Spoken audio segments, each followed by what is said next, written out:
ॐ नमो भगवते वासुदेवाय।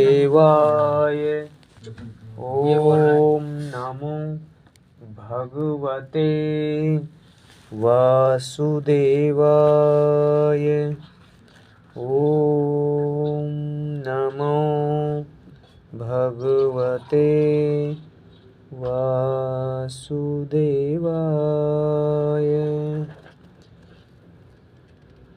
प्रतिक्षण समय बीतता जा रहा है।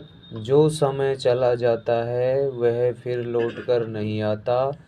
जितनी आयु हमारी चली गई वह तो लाख रुपये खर्च करने पर भी वापस नहीं आती। समय से तो ऐशाराम भोग तथा भगवान तक भी मिल जाते हैं, पर समय किसी से नहीं मिल सकता। मनुष्य का जन्म बार बार नहीं मिलेगा। मनुष्य जीवन का समय अमूल्य है, जिसका उपयोग ठीक से करने पर भगवान की प्राप्ति हो सकती है।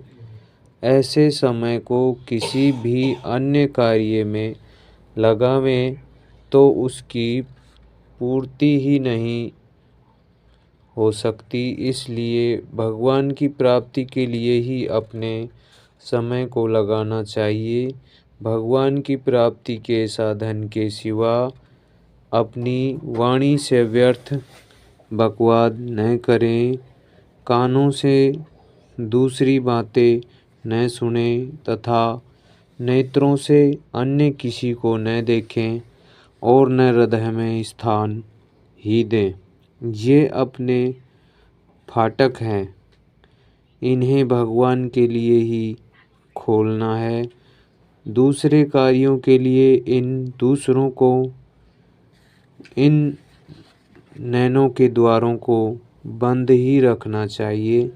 भगवान की दी हुई चीज़ें स्त्री, पुत्र, ऐश्वर्य, धन, शरीर, मन, बुद्धि, इंद्रियां और अपना जीवन तथा प्राण सब कुछ भगवान की प्राप्ति के काम में लगा दें तो हमारा जीवन सफल हो जाए। भगवान की दी हुई जो चीज़ है उससे और अधिक की भगवान आशा भी नहीं करते, कहते भी नहीं। कहे भी तो हम लावेंगे कहाँ से। भगवान कहते हैं, जो तेरे अधिकार में है वह सब मुझको समर्पण कर दे, बस बेड़ा पार हो जाएगा। कि सब का सब भगवान के समर्पण कर देने पर हमें ऐसा विश्वास है कि इसमें त्रुटि भी रह जाए तो उसको पूर्ति करके भगवान मदद करते हैं, उसका कार्य सिद्ध कर देते हैं। नहीं तो फिर अपात्र कुपात्र को भगवान की प्राप्ति कैसे हो। इसे एक कहानी के माध्यम से समझें। एक सज्जन किसी धनी महाजन से 10,000 रुपये ऋण के रूप में लाए और व्यापार किया, उसमें घाटा लग गया। 5,000 रुपये तो उस घाटे में समाप्त हो गए, मात्र 5,000 बचे। महाजन को जब मालूम हुआ कि 5,000 रुपये तो समाप्त हो गए और 5,000 रुपये बचे हैं, तो उन्होंने उसको अपने विश्वासी आदमी के द्वारा कहला दिया कि तुम किसी बात की चिंता मत करना, तुम्हारे पास जो रुपये बच गए बस उनको तुम दे दो, तुम्हारा खाता चुकता कर देंगे, तुम्हें ऋण से मुक्त कर देंगे। तो उसने सच्चे दिलासा दी। जो कुछ था वह सब महाजन को सौंप दिया। जितने पैसे वापस थे पास में थे सब सौंप दिए और जो घर पर कपड़ा, बर्तन आदि तथा दुकान में सामान था वह सब भी लाकर महाजन को सौंप दिया। बाकी रुपये रहे तो महाजन ने कहा कि हम तुम्हें 10,000 की फाड़गती ऋण मुक्ति देते हैं, अर्थात तुम्हारा खाता चुकता कर देते हैं। यह सुनकर वह रोते हुए बोला, हम 5,000 रुपये माफ़ नहीं कराना चाहते, आप 5,000 रुपये की पावती दे दीजिए और 5,000 रुपये जो बाकी हैं वे हमसे काम करवा कर चुकता कर लीजिए। हमारी स्त्री, हमारा लड़का तथा हमें कहीं बिक्री कर दें या हम लोगों को नौकरी में लगा दें। हम सब के खाने के अतिरिक्त जो बचेगा वह आपके पास जमा करते रहेंगे। उनको जमा करके क्या करना है? तब महाजन ने 5,000 रुपये उसके ऋण के फेटे जमा करवा लिए और बाकी 5,000 उसके नाम रखे। ऋणी ने कहा कि इन 5,000 रुपयों की आप रजिस्ट्री करा लो, फिर मैं पास में रुपये होने पर ना नहीं कर सकूँगा। आज तो हमारा मन ठीक है, कल हमारा मन खराब हो जाए। महाजन ने कहा, जिसकी ऐसी नीयत है उसके लिए कोई चिंता की बात नहीं। तुम एक काम करो, हम तुम्हें एक दुकान खुलवा देते हैं। वह बोला कि दुकान तो आप खुलवा देंगे, किंतु उसमें यदि फिर घाटा लगेगा तो मैं कहाँ से लाऊंगा? 5,000 रुपये का मेरे सिर पर पहले से ही ऋण है, कर्जा है। घाटा होने से और कर्जा बढ़ जाएगा। तो महाजन ने कहा कि हम दुकान में ऐसा कर देंगे कि तुम्हारा घाटे में हिस्सा नहीं रहेगा और मुनाफे में चौथाई हिस्सा रहेगा। घाटे मुनाफे दोनों में हो तो आधा तुम्हारा आधा हमारा, किंतु तुम्हारा केवल नफ़े में ही हिस्सा रहेगा। तो 1/4 तुम्हारा, 3/4 हमारा। वह आदमी बोला कि आपकी इच्छा। महाजन ने दुकान करवा दी और अपना एक आदमी दे दिया। रोजगार होता रहा, पर उसकी स्त्री और लड़का सब एक ही समय रोटी खाते, जिससे उसका खर्च कम रहा और जो बचा उसे महाजन के पास जमा करवा देते। इस तरह महाजन की कर्जे वाली सब रकम पूर्ण हो गई।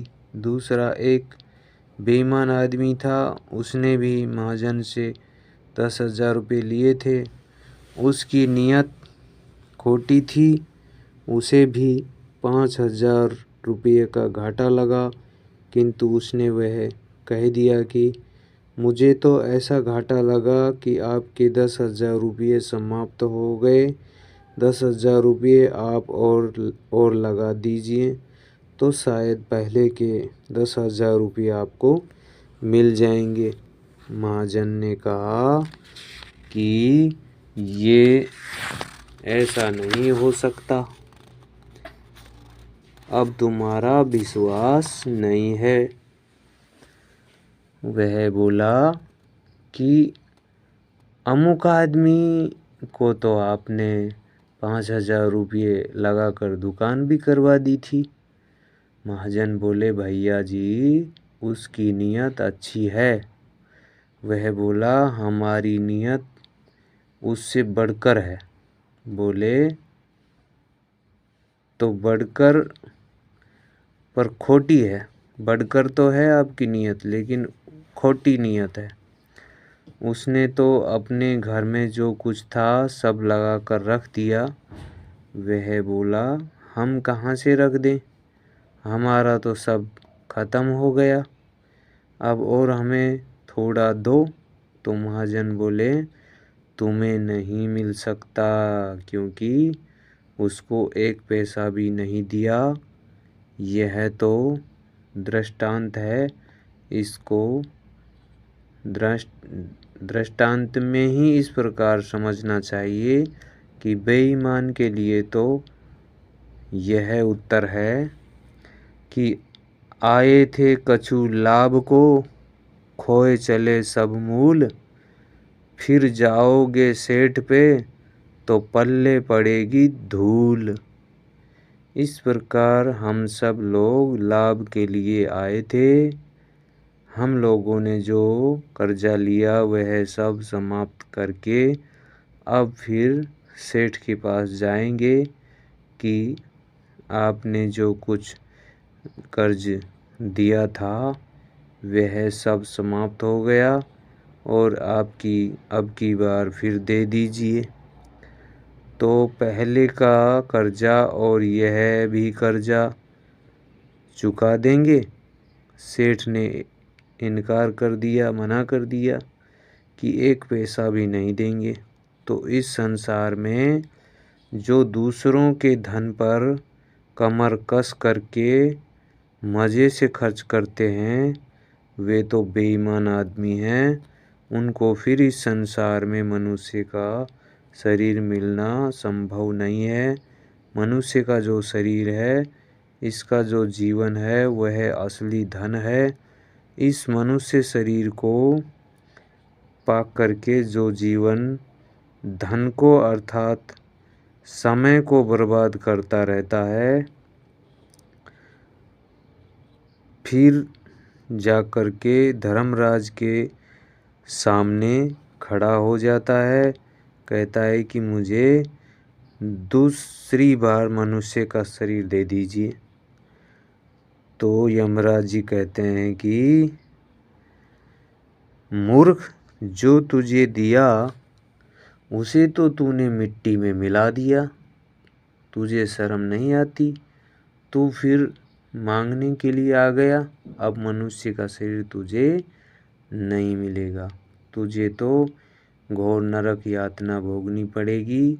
जो मनुष्य संसार में आकर के खाओ पियो मौज उड़ाओ, कर्जा लो, मज़े लूटो, घी खाओ, ऐश आराम करो और ऐसे ही गप्पे मार के इस सिद्धांत को अब समझ लीजिए कि उसकी यहाँ और वहाँ भी दुर्दशा होती है। तो संसार में जो आदमी अपने लाभ से अधिक खर्च करता है उसमें बेईमानी के लक्षण हैं, जिसे महाजन की रकम खर्च करनी ही नहीं है। चाहे भूखा मर जाए, उसकी उत्तम नीयत है।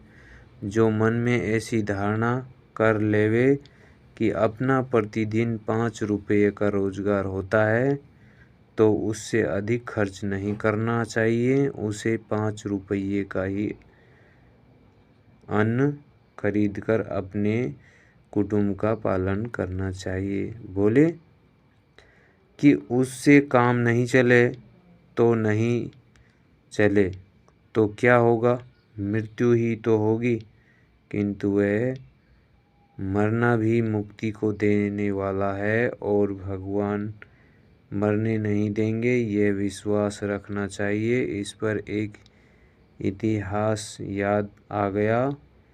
चित्रकूट में एक संत थे, उनका नाम था श्री राम नारायण जी। ब्रह्मचारी थे, अपना भजन ध्यान करते थे। जीविका के लिए उनके पास खेत दो बैल और एक गाय थी।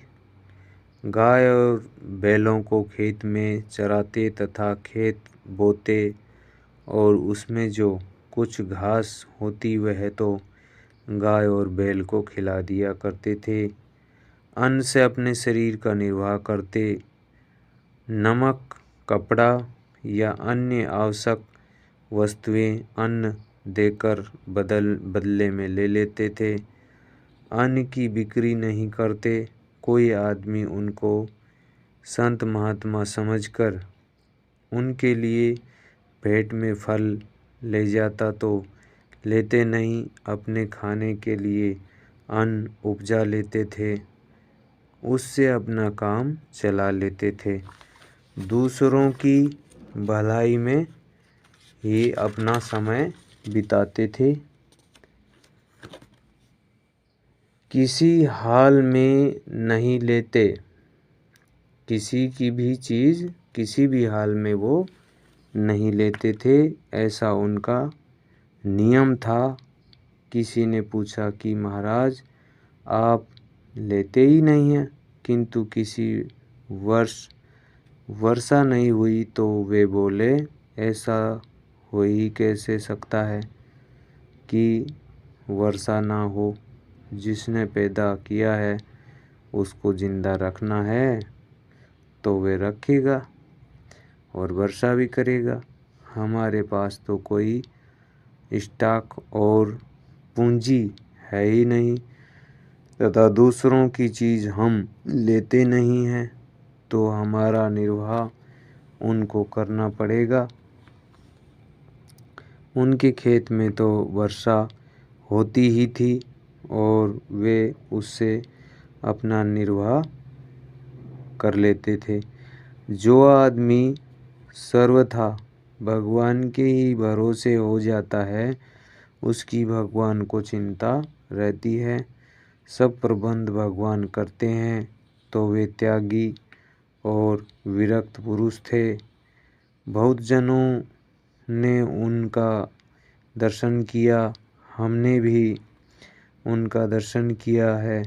कोई भी चीज़ किसी से किसी भी हालत में नहीं लेते थे, यह उनका पक्का नियम था। कोई उनके द्वार पर आ जाए तो उन्हें देखकर कहते कि तुम भी भोजन कर लो। वह कहता महाराज नहीं, आपको संकोच हो जाएगा क्योंकि भोजन परिमित ही है, यानी थोड़ा सीमित है। वे कहते नहीं नहीं, हम उतने से अपना काम चला लेंगे। गाय का जो दूध होता है उससे वे तथा उनके सेवक दोनों ही पी लेते हैं। और कोई बाहर का आदमी आ जाए तो कहते लो भाई तुम भी लो। उसमें से ही घी भी बना लेते और बिलो करके दूध को, जब गाय दूध नहीं देती तो उस समय घी लिया करते। एक गाय, दो बैल, एक उनका सेवक, एक आप रहता। इन सब का कार्य उस खेत से ही चला करता था, पर किसी से कुछ लेना नहीं। दिन रात भजन ध्यान, मात्र 5-6 घंटे शयन करना और शेष समय में खूब जप ध्यान करता था।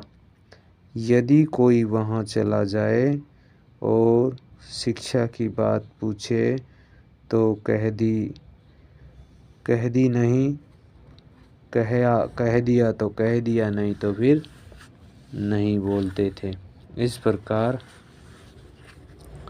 अपना जीवन बिताया करते थे।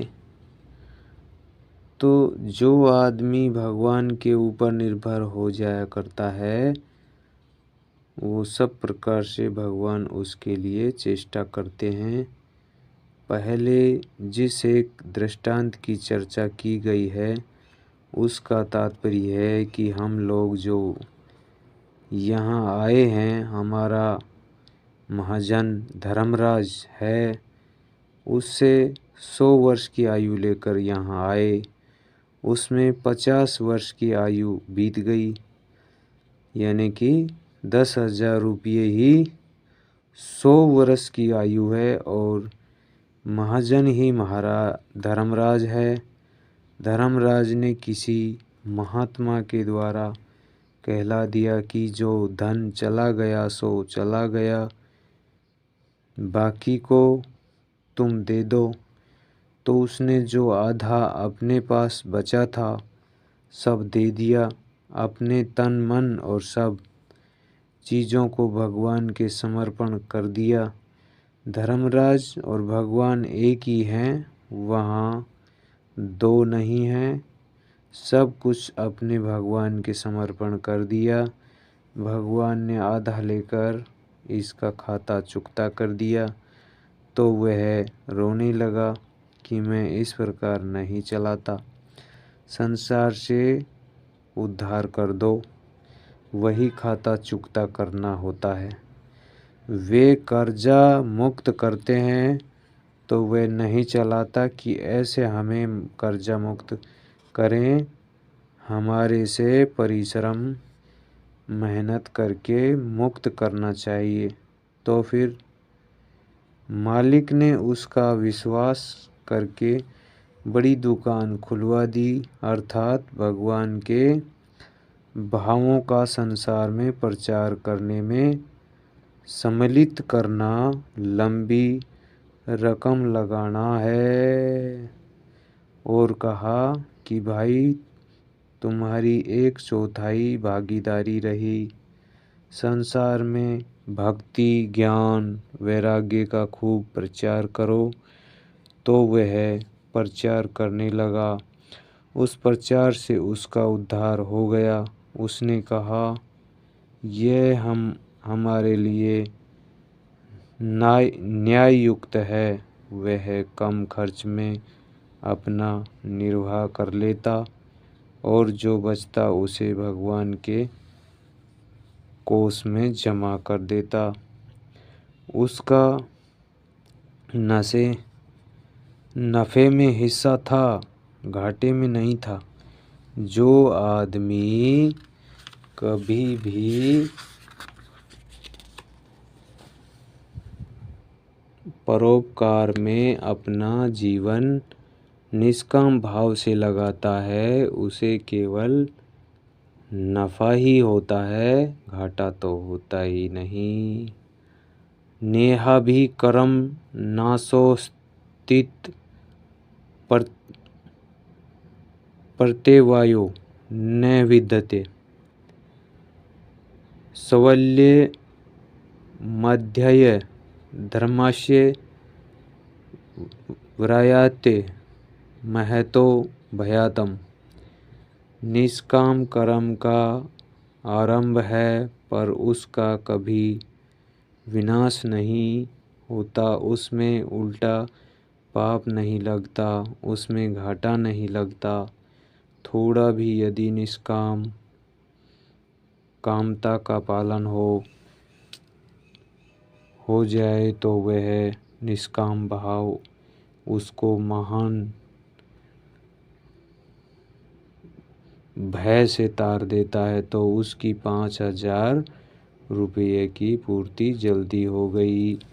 जो 5 वर्ष में होनी थी वह साल भर में ही हो गई। 6 महीने यदि डटकर साधन करें तो परमात्मा की प्राप्ति निश्चित है। जो 50 वर्ष में आज तक नहीं हुई, जिनकी 50 वर्ष की आयु हो गई है, परमात्मा की प्राप्ति अभी नहीं हुई, उनको 6 महीने में परमात्मा की प्राप्ति हो सकती है। जैसे अपने दाल रोटी खाते आए हैं वैसे ही खाते रहें, क्योंकि दाल रोटी खाकर जो बचे वह महाजन के खजाने में जमा करना है। घाटे का काम नहीं, हिस्सा नफ़े में ही है। करना यह है कि भगवत भाव से भरे हुए गीता, रामायण, भागवत आदि ग्रंथों का भगवान के भक्तों में प्रचार करना चाहिए। व्याख्यान के द्वारा, पुस्तकों के द्वारा भावों का, भगवत गुणों का, उनके चरित्रों का, उनके नाम रूप का खूब प्रचार करना, इसी काम में अपना सारा समय बिताना और जिस समय कोई सुनने वाला न मिले उस समय भगवान के नाम का जप ध्यान करना, उनकी नवधा भक्ति में अपना जीवन बिताना, 1 मिनट भी व्यर्थ नहीं खोना। 5-6 घंटे सोने में और शौच, स्नान, भोजन आदि में जो समय लगे वह तो लगेगा ही, नहीं तो आदमी जी कैसे सकता है।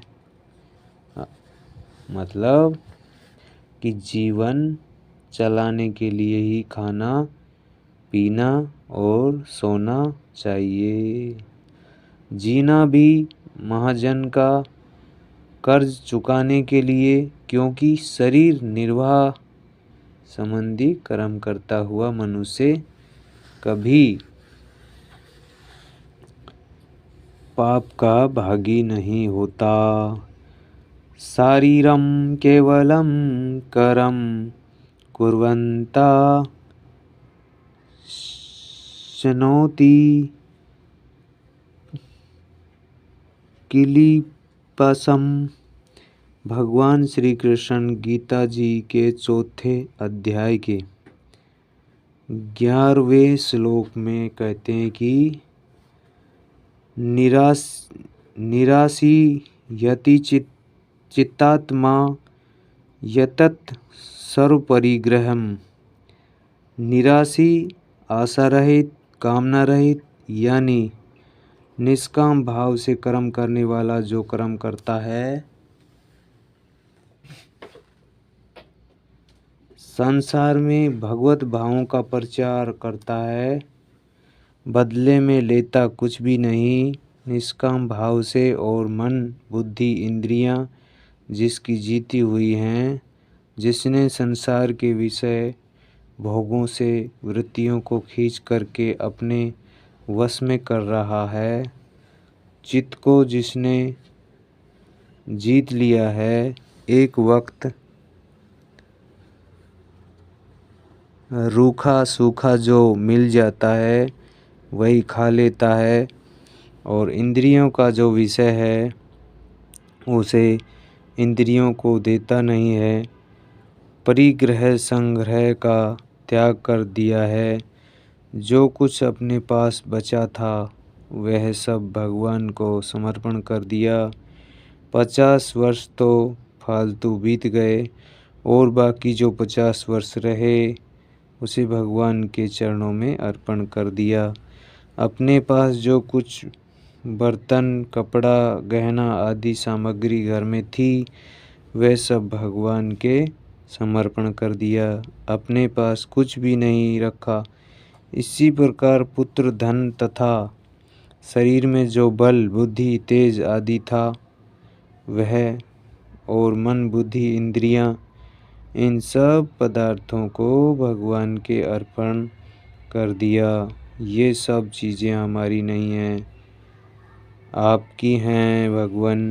समर्पण के बाद व्यक्ति अपने को भगवान का ऋणी समझकर ये सब चीज़ें उन्हीं की समझकर इसकी रक्षा मात्र करता है। जैसे चौकीदार का रखवाला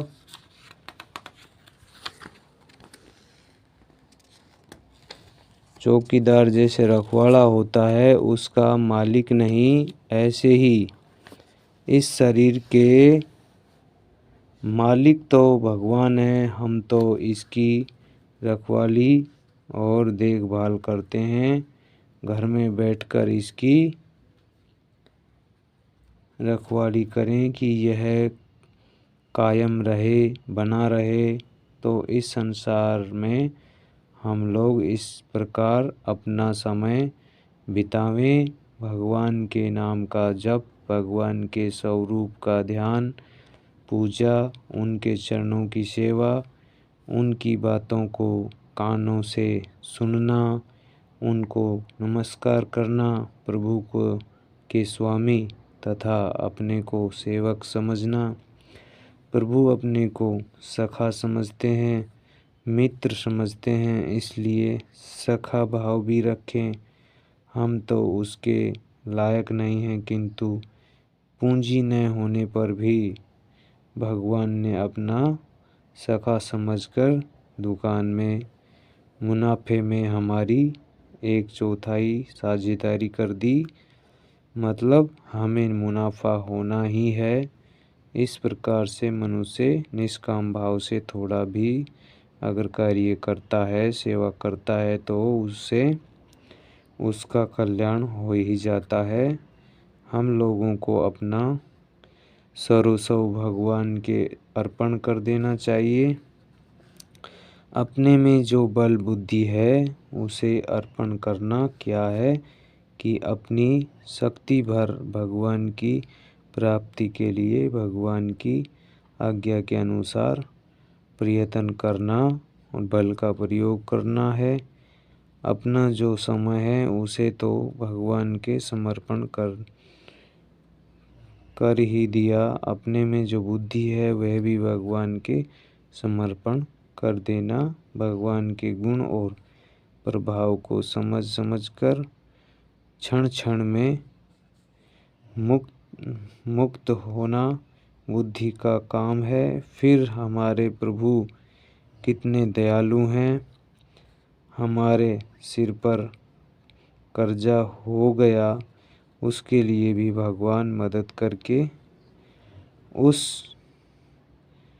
कर्जे की पूर्ति कर लेते हैं। हमारे पास तो पूंजी नहीं कि रोजगार करके उस कर्जे से मुक्त हो जाएं। हमारी मदद भगवान ही करते हैं। भगवान के नाम का जप और ध्यान लोगों से कराना, रोजगार, व्यापार सब भगवान के नाम पर ही होता है। इस प्रकार भगवान ने अपना फर्म हमें सौंप दिया। दूसरे एक बेईमान आदमी ने आकर कहा कि इसको तो आपने अपना फार्म सौंप दिया और मुझको भी सौंप दें तो मैं भी आपके ऋण से मुक्त हो जाऊं। उन्होंने कहा, तुम बेईमान आदमी हो, तुम्हें फर्म नहीं सौंप सकते। वह कहता है कि आप तो नहीं सौंपते, किंतु मैं आपका फर्म डाल लूँगा। तो उसने अपने फर्म पर भगवान का नाम डाल दिया। भगवान की दुकान है, माला लेकर बैठ गया, राम राम करता रहा और बोला, फर्म या दुकान या तो हरि नारायण की है। बोले, आप क्या करते हो? वह बोला, हम तो भगवान के गुमास्ते हैं। हम तो भगवान पर ही निर्भर रहते हैं और ये दुकान भगवान की ही है। अपने को भगवान का भक्त सिद्ध करके लोगों को धोखा देना शुरू किया। लोग कहते माला फेरता है, भजन करता है, बड़ा भला आदमी है। तो लोग विश्वास करके जरूर रुपये जमा कर देते थे, दान दक्षिणा दे देते। अपने को धर्मात्मा और भगवान का भक्त सिद्ध करता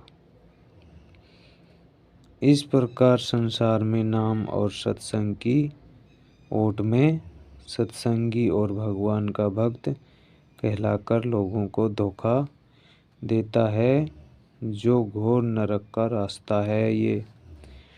तो ऐसे बेईमान और धोखेबाजों को भगवान दंड देते ही हैं, और जो वास्तव में सच्चे भगवान के भक्त हैं उनका उद्धार कर ही देते हैं। अतः हम लोगों को सच्चे भक्त के समान अपना जीवन बिताना चाहिए, जिससे थोड़े ही समय में हमारा कल्याण हो सकता है।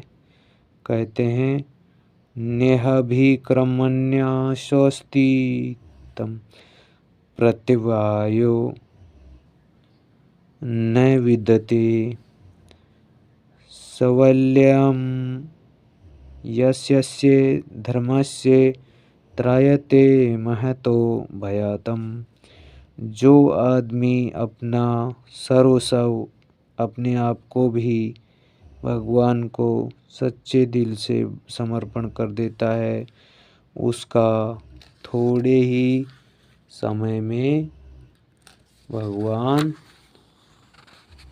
उद्धार कर ही देते हैं। अपने हृदय से समझता है कि ये सब चीज़ें भगवान की हैं, मैं भगवान का और भगवान मेरे अधिकार में स्त्री पुत्र रुपये धन ऐश्वर्य और मन बुद्धि इंद्रियां शरीर में जो बल और शक्ति है, ये सब भगवान को समर्पण करके भगवान में लगा देने पर उसकी सारी क्रिया ही भगवान के लिए होती हैं।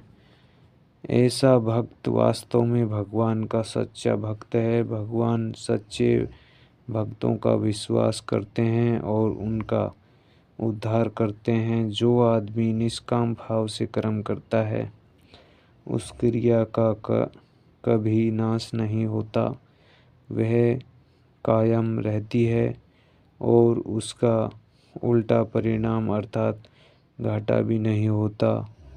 उसको कोई बाध्य नहीं करता कि यह काम तुमको करना ही पड़ेगा, और जो काम किया वह आदमी मूल्यवान होता है। इस प्रकार निष्काम कर्म का थोड़ा पालन भी महान भय से तार देता है।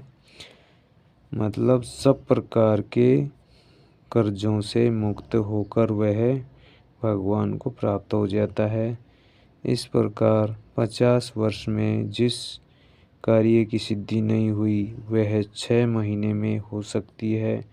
साधक प्रातःकाल 4 बजे उठकर शौच स्नान आदि करके एकांत में यदि यज्ञोपवीत हो तो संध्योपासना और गायत्री का जप करे, तथा अन्य सब के लिए स्त्री हो या शूद्र हो, चाहे कोई भी हो, भगवान के नाम का जप, स्वरूप का ध्यान, उनकी मानसिक पूजा करे तथा गीता रामायण का अर्थात पाठ करे, और व्यवहार काल में सब में भगवत बुद्धि करके सबकी सेवा निष्काम भाव से करे। यह साधना बहुत उच्च कोटि की है। प्रेम में मुग्ध होकर श्रद्धा विश्वास पूर्वक गुप्त रूप से मन से जप करे, और साथ ही भगवान का ध्यान तथा भगवान के गुण प्रभाव तथा रहस्य तथा स्वरूप का मनन करे। इस प्रकार स्तुति प्रार्थना करे।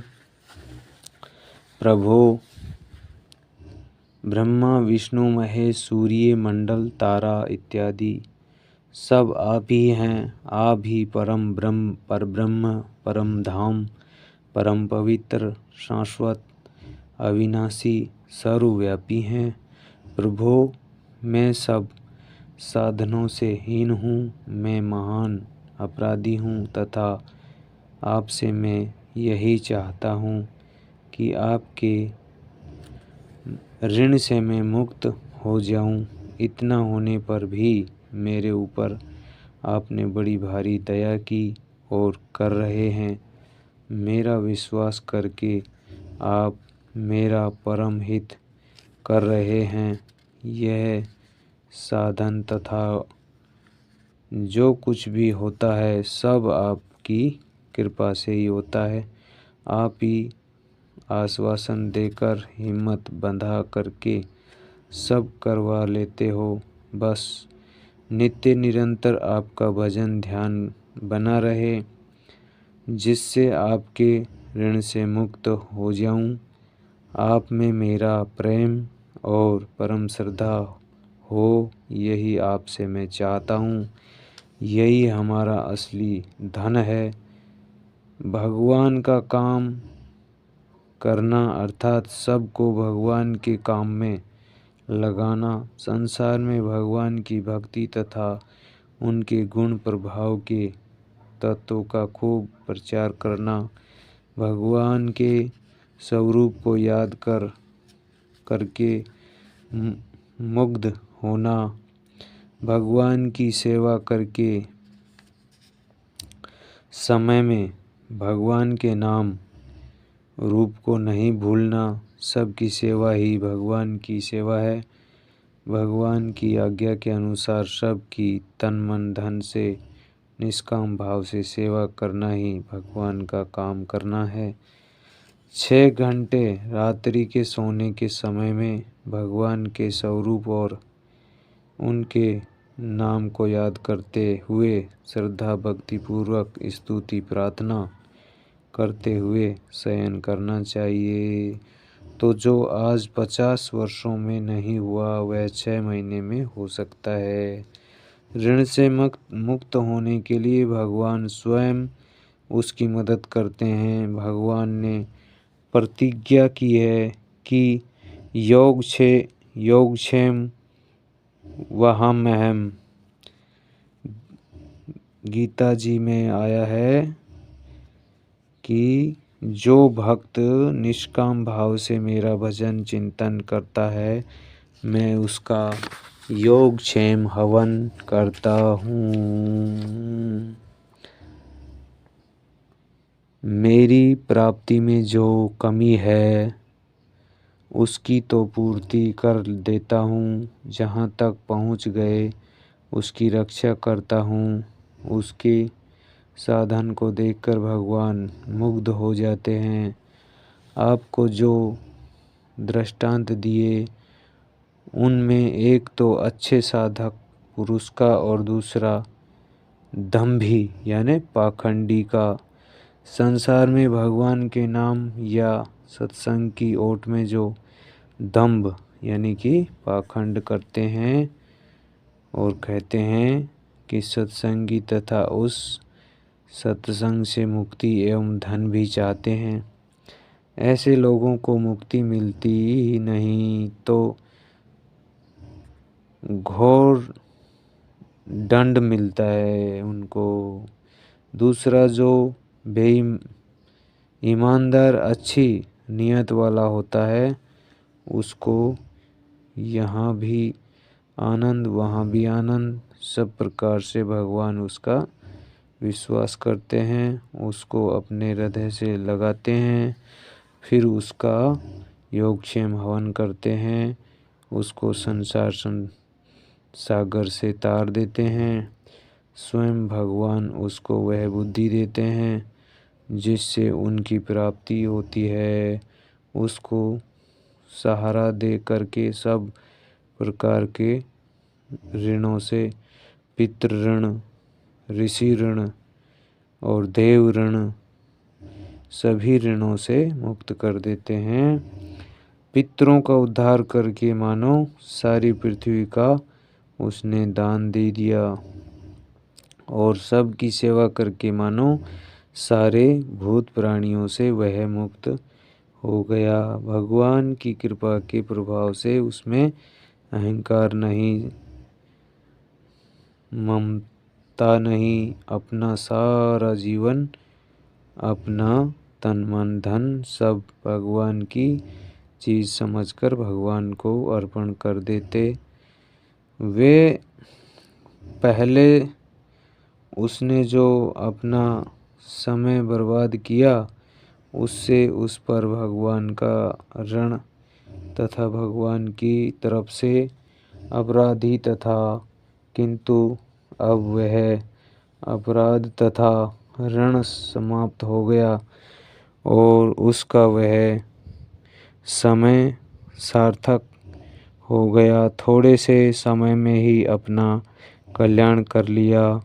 बाकी का जो समय है उसमें उत्तम से उत्तम काम किया। उसके लिए भगवान कहते हैं न च तस्मानं मनुष्येषु कश्चिन्मे प्रियकृतं भविता न च मे तस्मादन्यं प्रियतरो भुवि।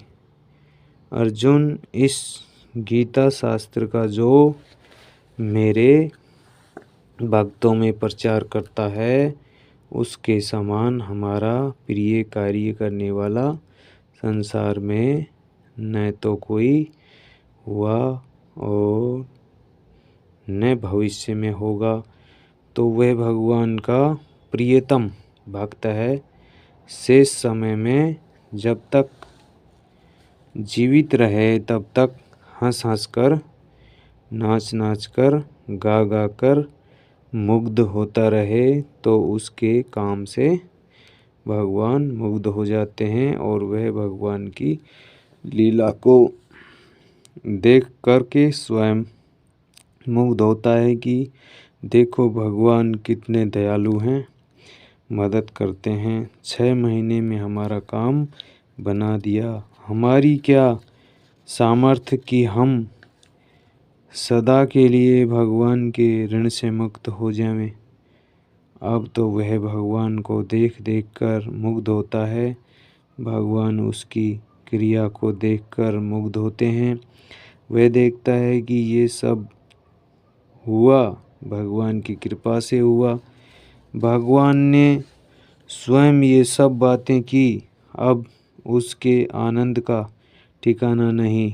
ऐसे भगवत प्राप्त भक्त की लीला चरित्रों को देख कर भगवान हंसते और मुग्ध होते हैं। भक्त और भगवान एक दूसरे को मुग्ध करते हैं। भगवान की सारी लीला भक्त को मुग्ध करने के लिए होती है और भक्त को हर समय यह दिखता है कि जो कुछ हो रहा है वह सब भगवान की ही लीला हो रही है। भगवान सब के हृदय में विराजमान हो रहे हैं। भगवान सब का प्रत्यक्ष दर्शन कर रहे हैं। भगवान की चेष्टा भक्त के लिए, भक्त की चेष्टा भगवान के लिए, दोनों की चेष्टा परस्पर एक दूसरे को मुग्ध करने के लिए, आनंद प्रेम की वृद्धि के लिए, या यूं कहो कि प्रेम तो वहाँ पूर्ण है ही, आनंद वहाँ पूर्ण है ही, क्या गुंजाइश रह गई वहाँ जहाँ कहने के लिए कोई गुंजाइश नहीं है। जहाँ प्रेम है वहाँ आनंद होता ही है। दोनों तरफ वहाँ कमी है ही नहीं, न भगवान के लिए न भक्त के लिए। भगवान का भक्त संसार में जब तक जीता है हंस हंस करके, नाच नाच करके उनके भगवत भावों का प्रचार करता रहता है। ऐसे पुरुषों के संगम में हम लोग भी सम्मिलित हो जाएं तो कितनी प्रसन्नता की बात है। इस प्रकार के सत्संग की ही यह महिमा है। तात स्वर्ग अपवर्ग सुख धरी ए तुला एक अंग, तुलने ताही सकल मिली जो सुख लऊ सतसंग।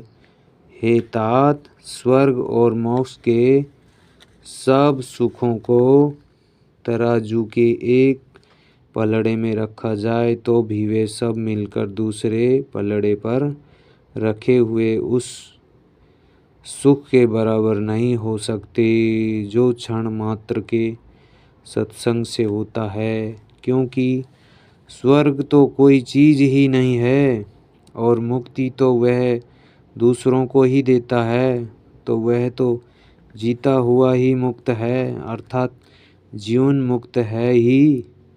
इस प्रकार से जो अपने समय को बिताता है उसका जीवन तो एक प्रकार से अलौकिक है।